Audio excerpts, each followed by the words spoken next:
My name is Karina Lapierre, and I'm the owner of Lavish Gardens. We operate out of Ontario, Canada. The nature of our landscaping business is to employ ecological landscape principles in our approach to our designs and installations.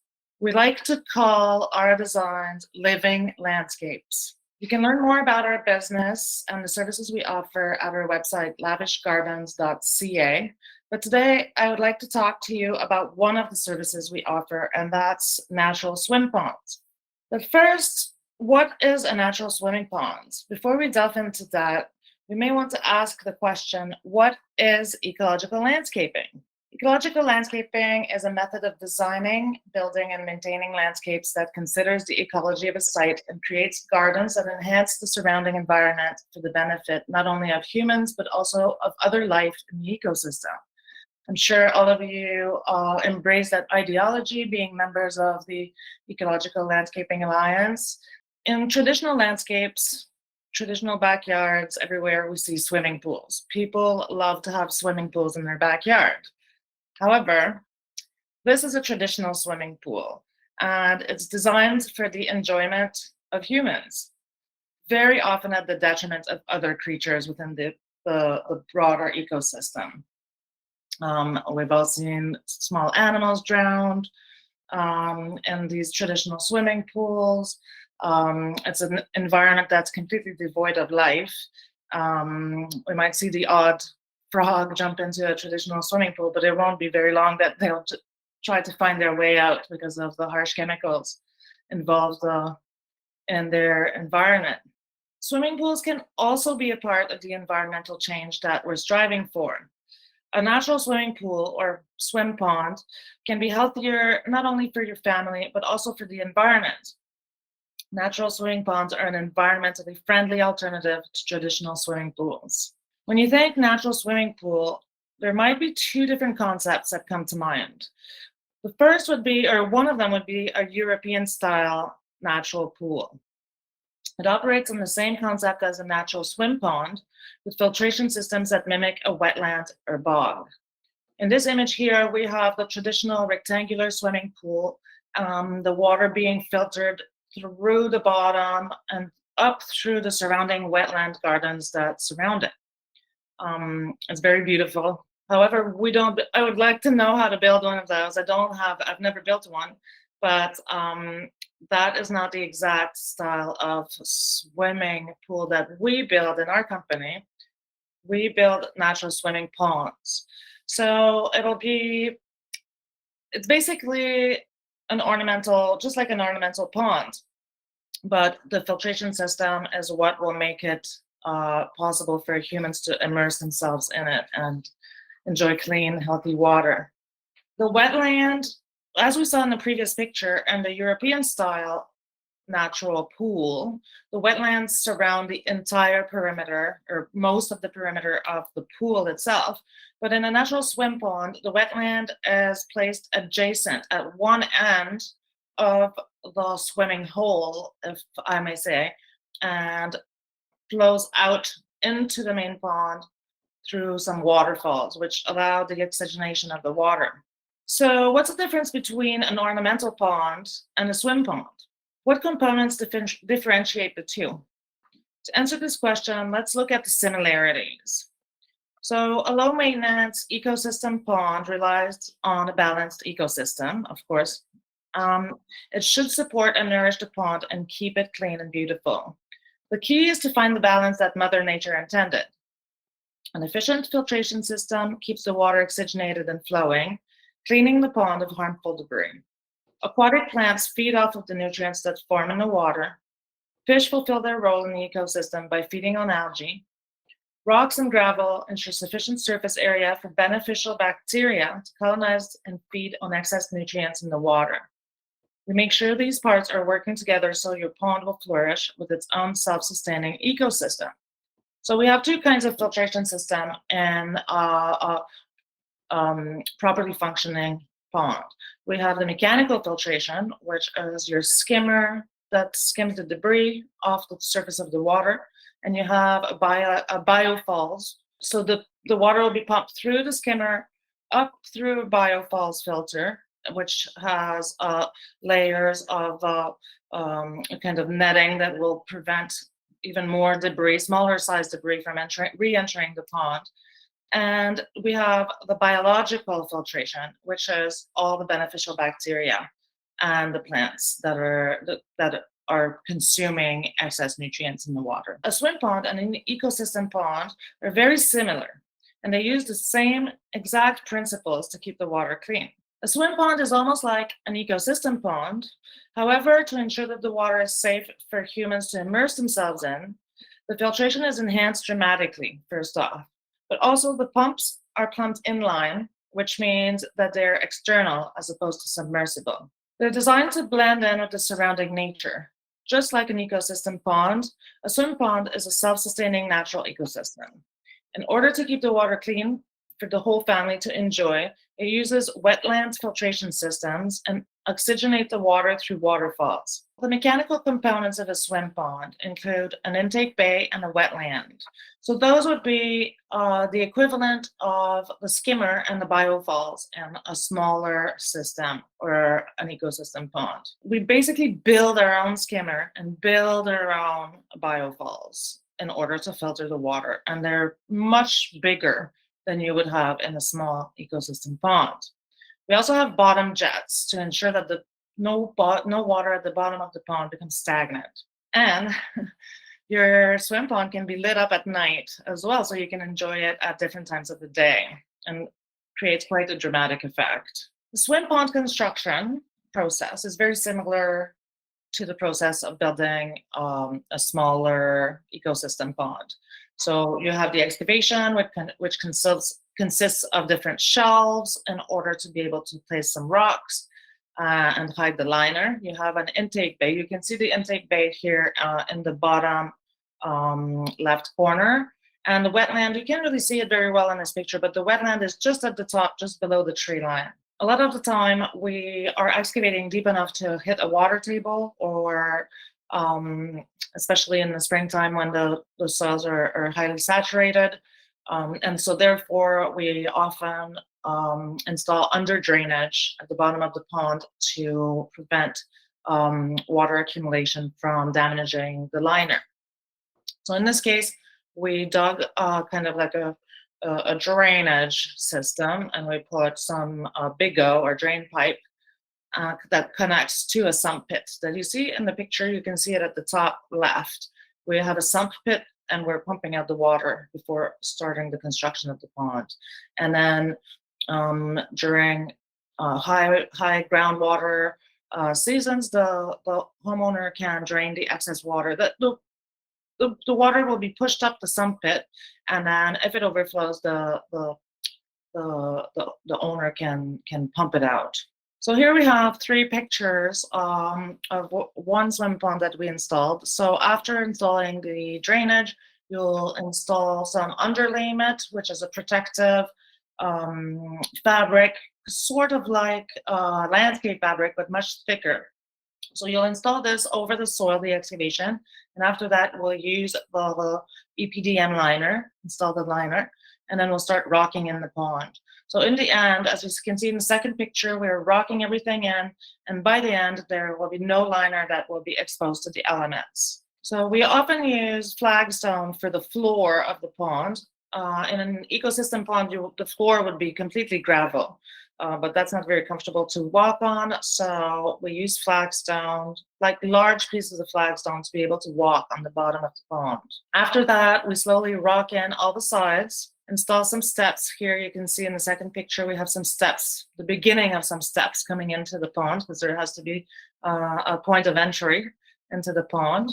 So you have 2 construction images here. And then we install, I want to talk a little bit about the filtration system. So we'll talk first of all about the wetlands filter, because that is the main component that will create like a high quality filtration. So there's a setup that we use, like a product that we use from Aquascape. Aquascape is a pond component company. They install pond and they manufacture all the components that you need to install a functional system. So we'll dig the wetland will be obviously elevated a little bit higher than the pond, the water level of the pond. And we'll excavate an area that will have a snorkel vault, a centipede module, and some aqua blocks. And so we dig that in, we install this, and then we add over top of this large boulders, a layer of large boulders, topped by a layer of medium-sized gravel that would be like 3 to 6 inches. And then you have 2 to 3 inches, and then that is topped by pea gravel at the top. And then that pea gravel layer, that's the area where aquatic plants will be planted at the top of the wetland. That's how we create a wetland. This is the diagram. So the water from the pond will be pumped to the bottom of this wetland filter and slowly make its way up through the different layers of gravel, thereby, and these layers of gravel will be withholding all the physical debris that will be in the water. And then at the top of the wetland filter, the plant's roots will consume the excess nutrients in the water. This is what it looks like in real life. You have here the snorkel vault. This snorkel vault extends all the way to the top of the wetland filter. And this is the access point that we have to the bottom of the filter in order to clean it. So once a year or once every 2 years, we'll put a clean out pump in there and just pump out all the debris that will have accumulated at the bottom of the bog filter. And then you have the centipede module at the bottom and a series of aqua blocks layer on top of that. And then all the different layers of gravel will come in afterwards. In the end, you see the picture on the left as we're kind of halfway up there with our this is the second layer of gravel, so the medium gravel, and then we fill that up. And the picture on the right is what it actually looks like in the end. You can't see any of the liner, any of the components, the plastic components that are in the wetland filter. It'll look like a natural bog. We plant it, and the plants will grow and thrive with all the excess nutrients. This is a more established wetland filter from a different pond. As you can see, it can be naturalized to look very aesthetically pleasing. And the other side of this wetland filter is the intake bay. That's where your water will be pumped from the pond and be redirected to the wetland to flow back into the pond, get filtered and flow back into the pond. This is a AutoCAD diagram. So the intake bay also has these aqua blocks at the bottom and then layers of rock over it. It'll have a pump vault, which will not be housing the pump because we want the pump to be external to the water, not be in case there's some kind of electrical short. We don't want anybody in the pond to get electrified, obviously.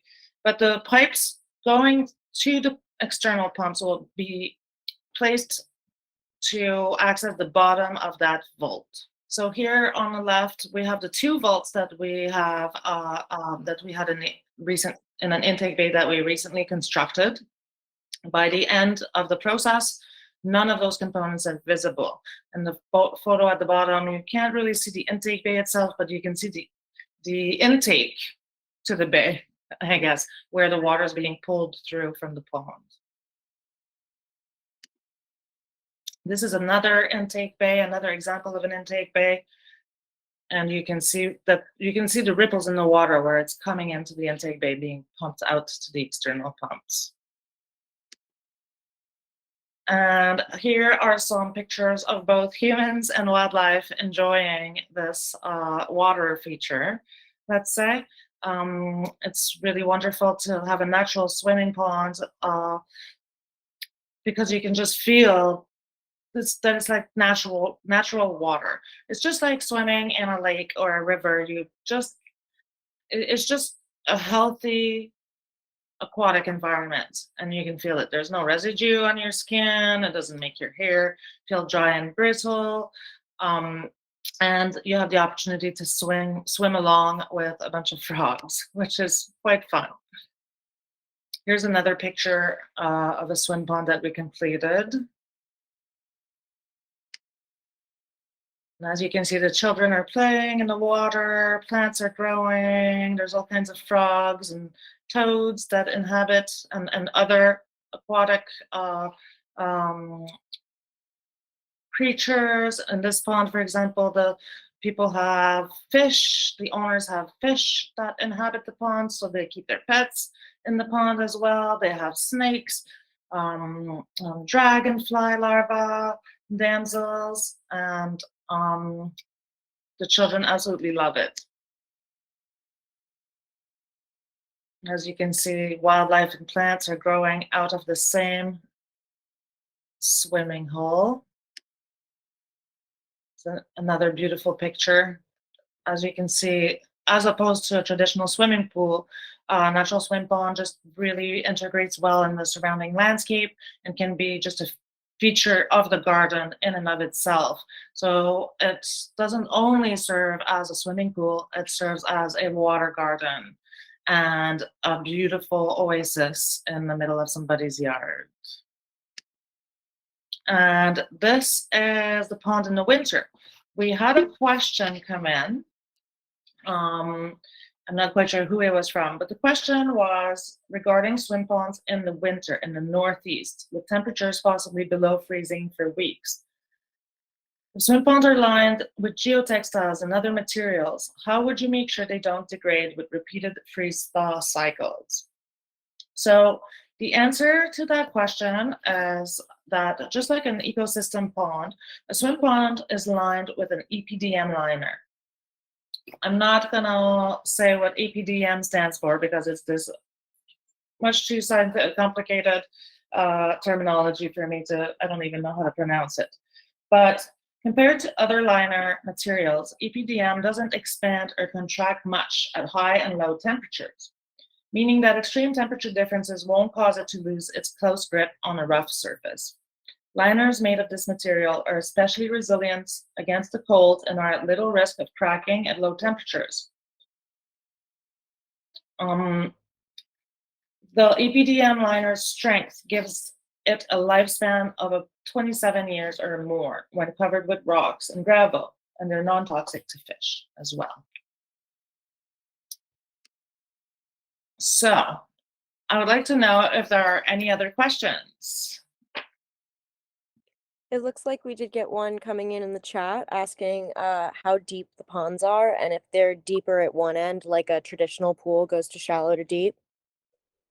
So the ponds that we've constructed are usually about 5 feet deep, and they have shelves, just like so they would be 5 feet deep at the deepest. Meanwhile, on the edges there are shelves that you can walk on the rocks, shelves that are covered with rocks and gravel you can walk on, you can sit on the different rocks, and we usually have stairs coming into the pond. We've tried doing a kind of like a ramp, like a traditional swimming pool, and one of our first installations, and we found that it wasted a lot of space in the pond. So currently, we like to just set up some steps that you can walk down on, and kind of like plunge into the deeper end or slowly walk to the deeper end. But they do have, because of the different shelves, there's different depths. And they can be constructed to be as deep as you would want, but the deeper you go, the wider you have to go, larger surface of water you have to go, because you have to kind of step it down slowly. I want one of these so badly. It looks like we did have another question/comment coming through the chat. Real quick, while we're opening the floor to questions, I'd just like to remind everybody that you are welcome to come off of mute at this time and interact however you'd like, or feel free to continue sending messages in the chat. So Jennifer H. Campbell said, I'd really like a native plant list for your wetland. Okay, well, just off the top of my head, I'll just name a few plants that we've installed in our wetlands so far. I'll just name them off the top of my head. We have used swamp milkweed, Asclepias incarnata. We've used pickerel rush. We've used some ferns, some royal ferns on the edges of them. We've used rushes, um, blue flag iris. I'm trying to think, but those are some examples that can be used quite successfully in the wetland. I would counsel against using cattails or bulrushes. They're so aggressive that they'll just take everything over, and it'll just be like a headache to constantly be trying to keep them in check. It looks like we've got a couple more questions coming in. Chase Metzger asked, "Can the water in the pond be heated?" Which is something I was wondering as well. People have asked that. I think I've read somewhere that it might not be good for the liner for the water to be heated. However, that doesn't make much sense to me. Like, I'm sure that if you heat it to a normal temperature, that the water would uh, um, attain in the summertime when it's really hot outside. I'm sure that it would be okay, but I don't know of any. Um, I'm not familiar with pool heaters or any kind of heater that you would be able to put in the pond. I'm not quite sure. In the winter, we do use a de-icer in order to keep a hole in the ice, to keep the if there's wildlife, if there's fish, especially like pet fish in the pond, we'll use a de-icer to keep a hole in the ice to allow the gases that form in the water over the winter to escape.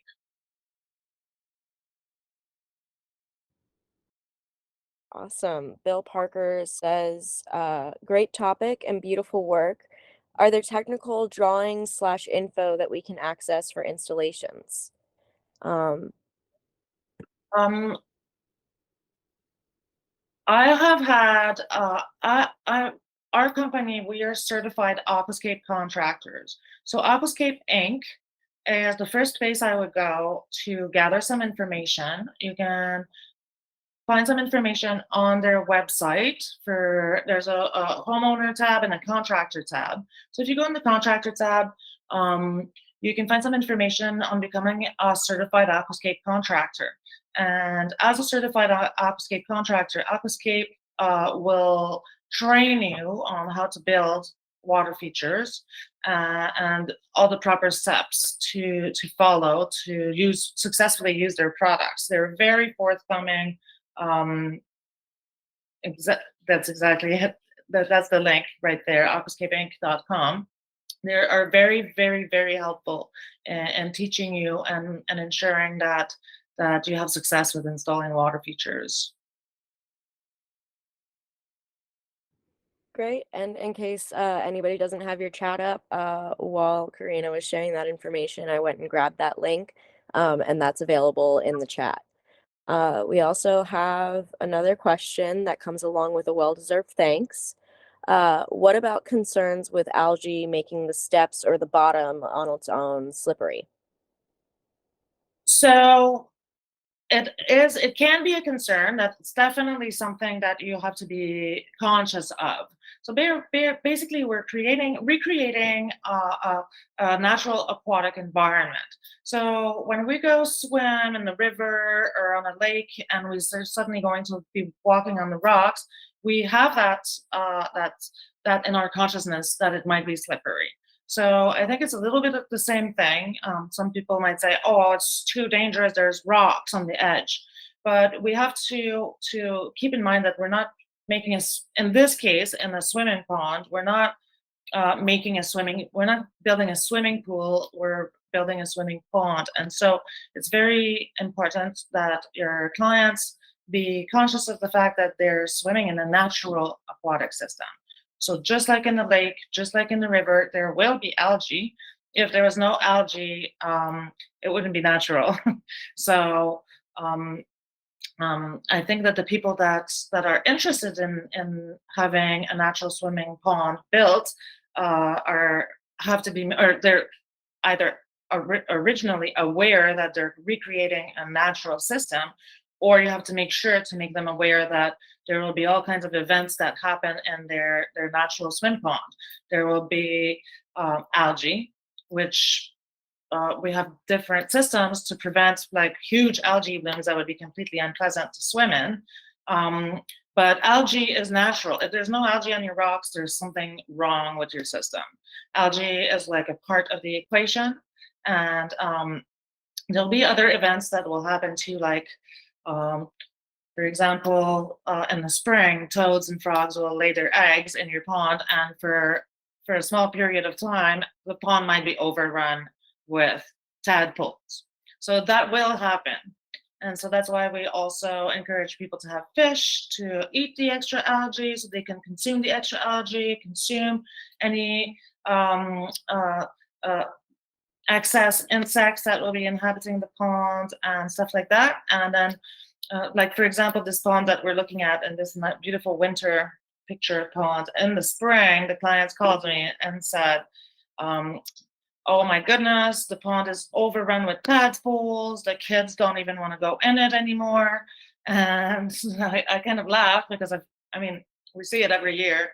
Tadpoles come in, occupy the pond, and then within a few weeks, they'll all be gone, or most of them will be gone. So slowly, little by little, the parents kind of encourage the kids to go play with the tadpoles, and all of a sudden, the kids were back in the pond swimming with all the tadpoles and just catching them, even trying to give them names. So it is a natural system that we're building, and that's what we have to really adjust the client's expectation, that they're not just getting a pool that looks like a pond. It is first and foremost a pond.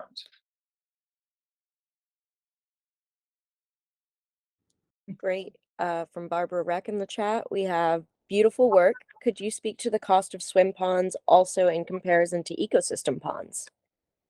Thank you so much for the compliment. We really enjoy our work. So I think that's the importance of really putting your art in your work. In terms of costs, the cost of a natural swim pond is not cheap. Obviously, it's not like we just come in, dig a hole, and put a form in. It takes a lot of hours, and it's basically a piece of art in the end. Every rock is carefully selected and carefully placed. And so our swim ponds currently, with the world as it is, costs are always increasing. The liner is one of the most prohibitive costs of the whole construction, if you can imagine. For example, 40 by 100 EPDM liner in the spring of 2022 was $12,000. That would be just for the liner.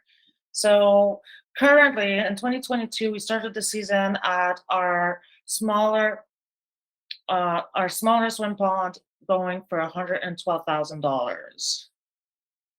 So they're not cheap.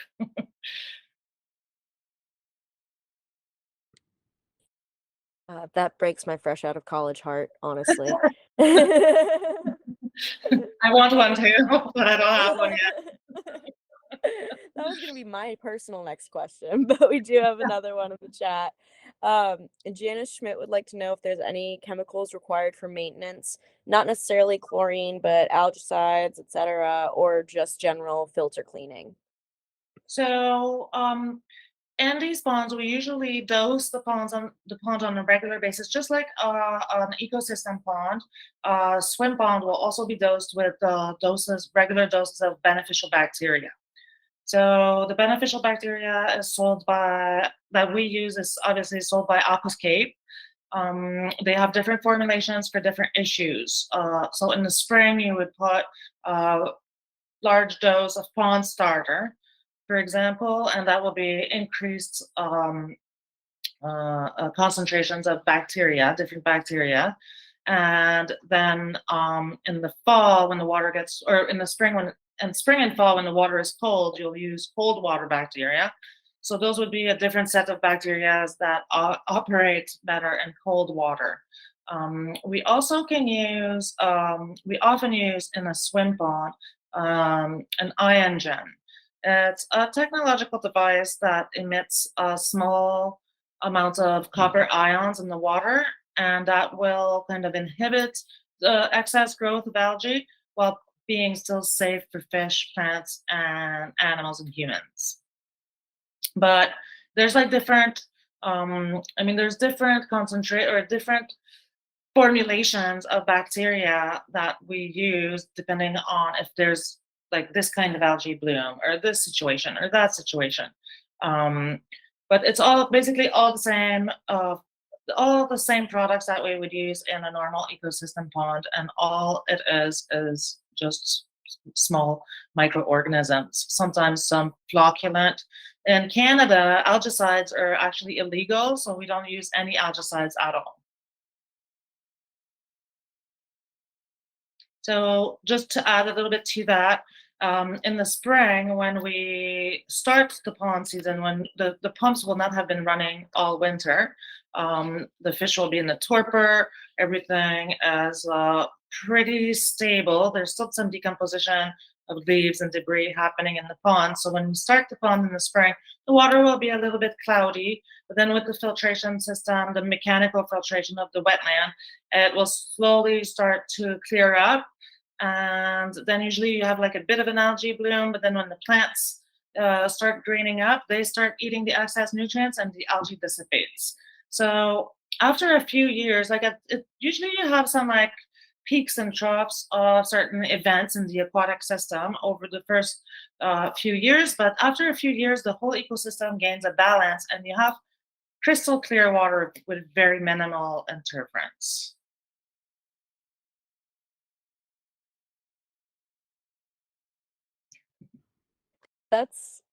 I'm sorry, I'm just gushing at how interesting this is. It's such interesting work, and I can't help but agree with all of the comments on what beautiful work it is.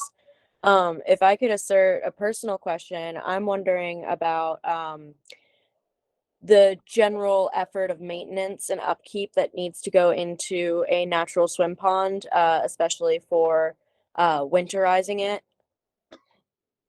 Okay, so on a regular basis, some debris will accumulate in the intake bay. So just like a skimmer on an ornamental pond, you would empty the leaves out of the skimmer, out of the basket. You would just clean all the debris that gets pulled into that area by the water circulation. So that's pretty much what you would do.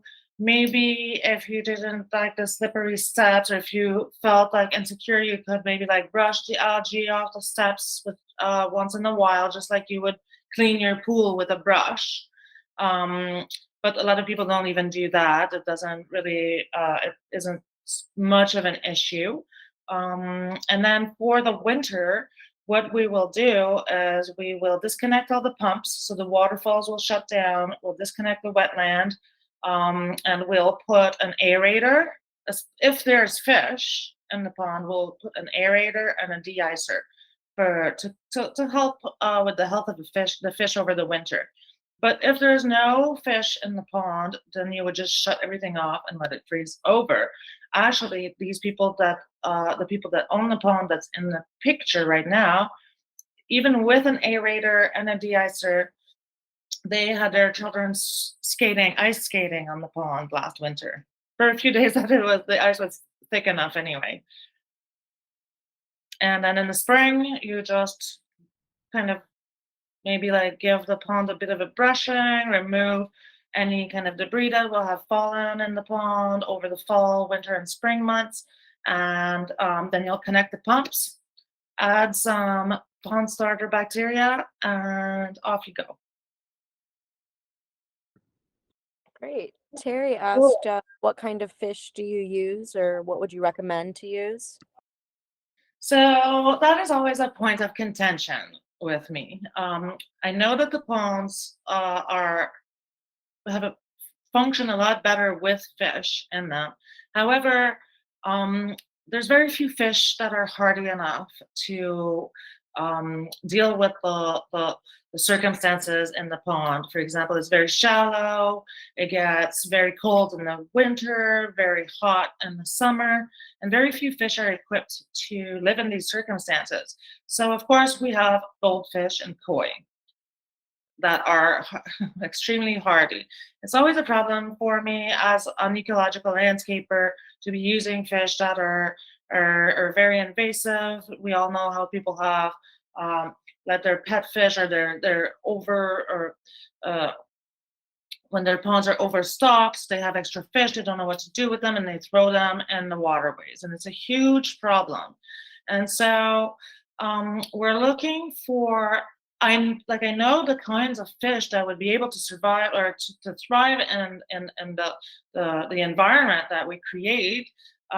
We could use sunfish, obviously minnows and stuff like that, but it's not legal for us to go fish native indigenous fish and put them in a constructed environment like that. So it is a bit of an issue that I am thinking about all the time. I mean, I have some of the ponds that we've built. We've told people, well, you can just, you know, if you decide to put fish in it, these are the fish that will survive. But like, don't try and put trout or bass or any kind of native fish in such a shallow, constrained environment. They will not survive, unfortunately. Well, on that happy note, we have about 2 minutes left in the meeting time. Does anybody okay, yeah, I knew that that was gonna get something. Barbara, if you'd like to go ahead and go off of mute, if you did mean to, raise your hand, or we can wait for you to type in the chat. Yes, thank you very. Yes, thanks a lot. And sorry, I just say it like it's easier than chatting everything.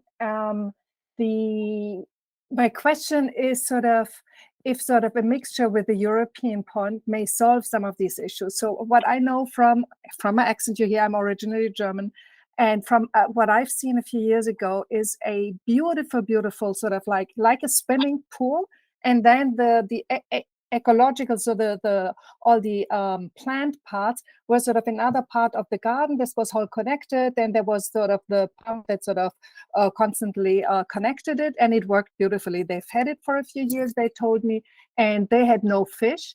So that's sort of just a side note. But more importantly, what I wonder if that also is a reason I believe that there the costs are much lower. And what I wonder is if it's a regular swimming pool, basically, where you use just concrete, you don't have to work too much with the liners, and then you only have to work with the liners for the part with the plants, so the filtering system.